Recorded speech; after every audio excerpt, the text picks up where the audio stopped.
Well, hello, guys. Welcome back to my wonderful world where I'm off to treats and eats, and Odin sees me going to enjoy myself and goes, "Nope, I have something for you to do." Keep in mind, I still don't speak for the gods, but I had asked him a question and he answered me. And of course, I'm trying to record, and it sounds like the neighbors are trying to, I don't know. So hopefully you're not picking up too much in the background. I'm sorry if you are. I don't know. It's past 9 o'clock at night. It's dark out. I don't know what they're doing out there. Having a screaming competition? I don't know. Anyhow, anyhow, I'd asked Odin because the book's coming tomorrow, and we did all this stuff, and it feels like we're getting ready to greet people.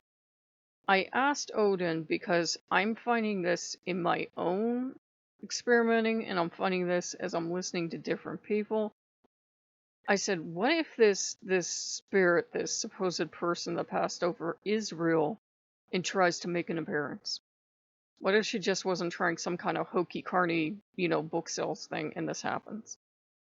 And I'm there in meditation, and I'm seeing Odin in all these different ways, in ways that really would bother historians, like with these winged helmets and stuff like that, and kind of like trying to tell me, I think everybody gets something different out of every teacher, and maybe to remind me we're supposed to be using this book together, but I like to plan ahead in case the unforeseen happens.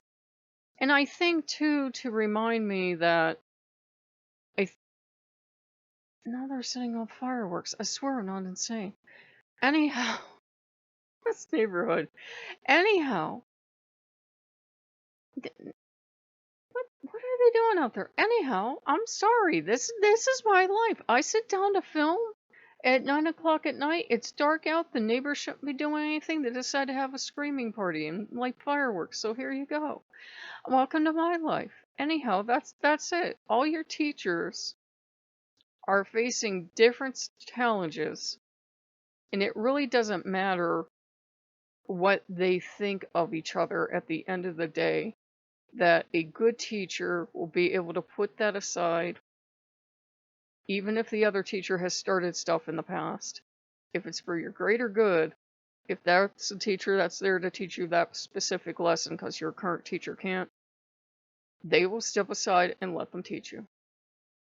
Now, obviously, I see this differently than some people do. Some people see the gods as almost these little angels floating around on clouds, and there's never any personality conflict. I see Odin as he can see it on paper, but then once something starts, there might be, a different reaction. But ideally, a teacher should be able to step aside and go, okay, this is something I can't teach you. They can. Even if they were unhappy about it, I don't know if you believe it's possible or not, even if your teacher was not happy about it, a responsible teacher is going to go, okay, I wish I were the one teaching this to you because I would love to be there when you learn this, but fine, I'll step aside. So that was one thing I was getting out of it. And another thing I was getting out of it is to know the limits of your teacher. And I don't mean this in a mean, negative way. I mean this as I'm journeying around myself, I'm seeing that there are people that can accept higher consciousness, mediumship, talking to the dead, having experienced life on other planets. They're just fine with that. But you mention pagan gods, or you mention something else, and they go, no, that doesn't exist. They cannot accept that. They can accept all this other stuff, but the existence of pagan gods, absolutely not. In fact, they will go out of their way not to mention the word God. You'll notice. Maybe they weren't like that at the beginning, but I've noticed some of these people, as they've evolved, they don't even like the word God. It kind of gets stuck in their throat, and they can't mention it. And then everything's just me, me, me, me, me, higher versions of me. That's where they're stuck. That's where they're comfortable, but it's also where they're stuck. They see it as evolving and perfecting what they believe, and, that's fine. But keep in mind that person is stuck, so that's not the person that you go to if you want to work with Odin. Don't go to the person that doesn't even believe in gods as, figures, actual real figures with personalities and wants and needs and desires, and ask them how to work with them.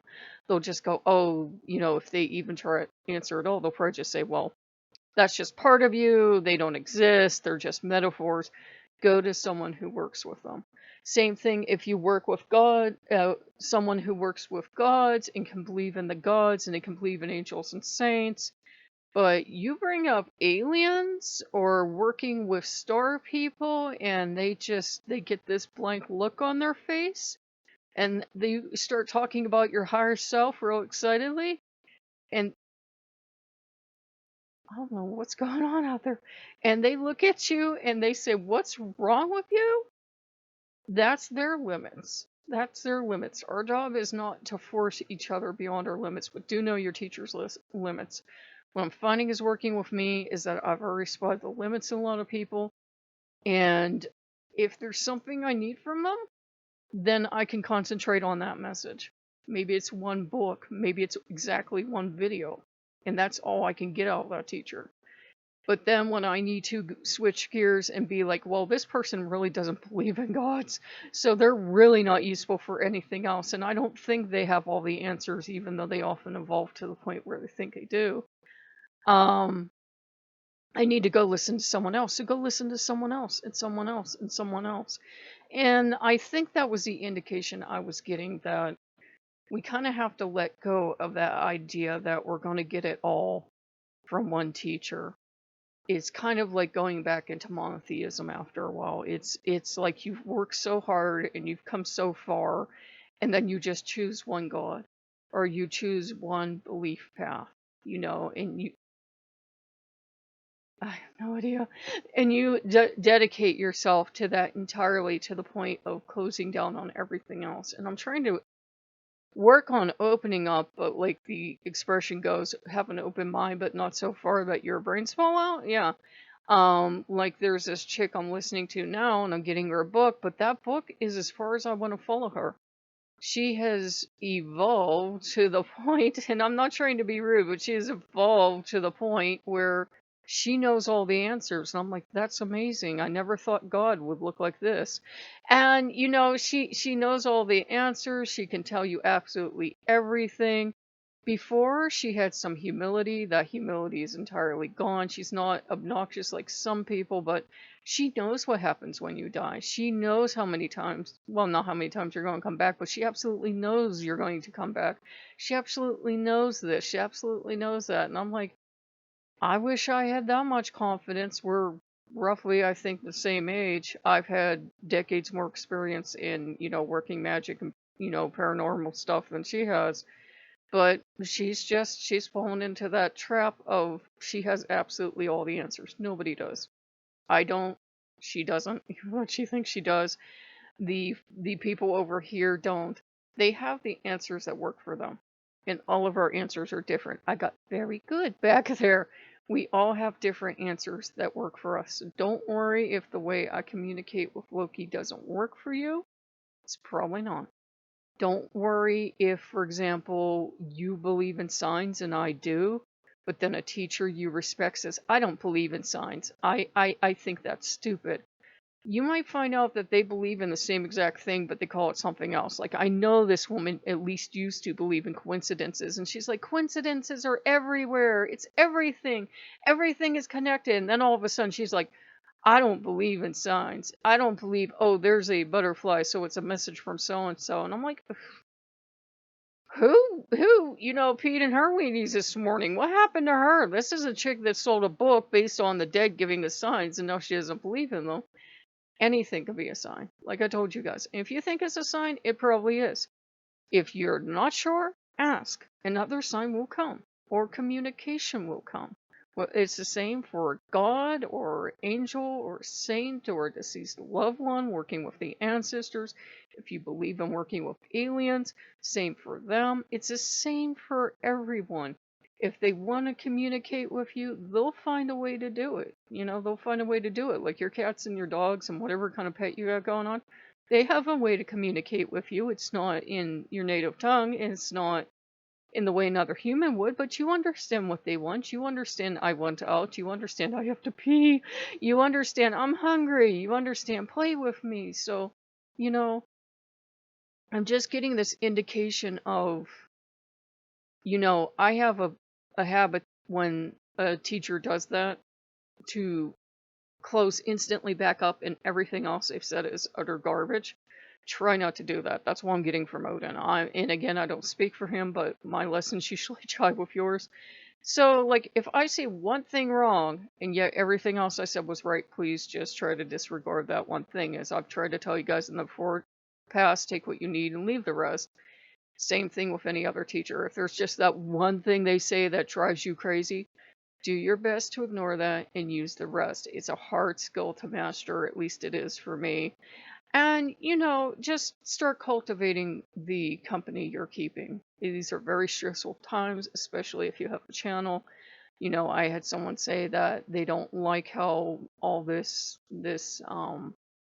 we feel like we're being compressed even on, internet, and we feel like we can't have our say anymore, and we feel like we can't talk about sensitive topics anymore. And that is true, because we need a space and the time to do that. But that's a whole other video. We can talk about that in another video, maybe an ancestor work or something. But it's kind of a thing of just be open to what that teacher has to offer. It might not be what they think they have to offer. It may not be what they got going on now. You might think, well, I need this from that you did almost a decade ago, but I really don't need you now. Because, honey, I can't, I don't even think you're on the same planet as the rest of us. No, that's fine. That's fine. Take what you need and leave the rest. Take what you need, leave the rest.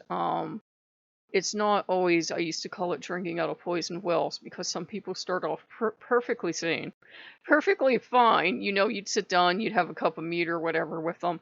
And then 5 or 6 books later or 7 seminars later, you're seeing those little baubles they used to have. I think they still have them. It would be a headband and there'd be springs and there'd be like gold stars or, glitter balls or something on them, and you'd go like this and they'd bobble all around.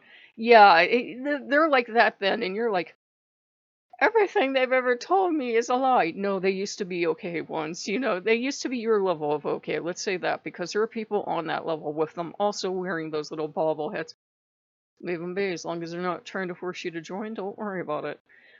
Maybe you'll want to go off in bobblehead lane. I don't know. Someday, maybe you'll be like, I wonder if they're really onto something, or they're just running around wearing those little boogly, goggly, whatever they are.